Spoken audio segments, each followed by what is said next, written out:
are watching this video, it means I have been abducted and taken against my will.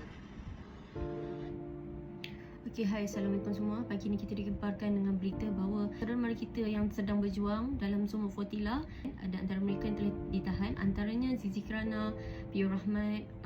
Sekarang ni status Kak Adil kita tak tahu lagi macam mana.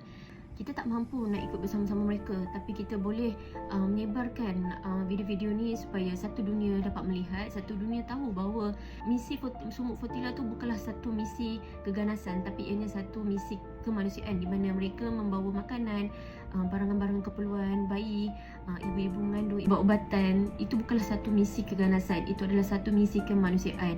So dekat sini saya nak ajak sama-samalah kita semua berdoa untuk pejuang-pejuang sumur Fotila dan juga saudara mara kita di Palestin. Bismillahirrahmanirrahim. Allahumma ya Qawi ya Aziz. Kami mohon perlindungan dan kekuatan daripada-Mu ya Allah buat saudara-saudara kami, pejuang-pejuang sumur Fotila dan seluruh rakyat Palestin. Ya Allah, kuatkan hati mereka, teguhkan langkah mereka, lapangkan dada mereka dengan kesabaran dan keimanan. Ya Allah, lindungilah mereka daripada kezaliman musuh, jauhkan mereka daripada fitnah, sisaan dan penindasan. Ya Allah, satukanlah umat Islam di seluruh dunia untuk terus membela saudara-saudara kami di Palestin. Kami mohon ya Allah, kurniakanlah kemenangan buat mereka, kebebasan buat bumi Palestin, dan rahmat serta syukur buat para syuhada yang telah pergi. Allahumma ansurni fastad'afina fi Palestin wa fi kulli makan ya rabbal alamin. Amin amin amin ya rabbal alamin.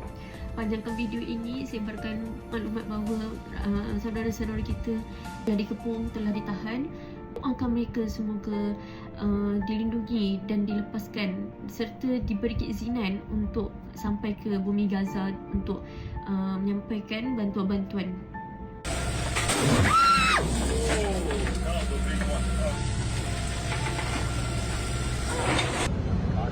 Evet, görüyorsunuz nasıl sıkıldığını.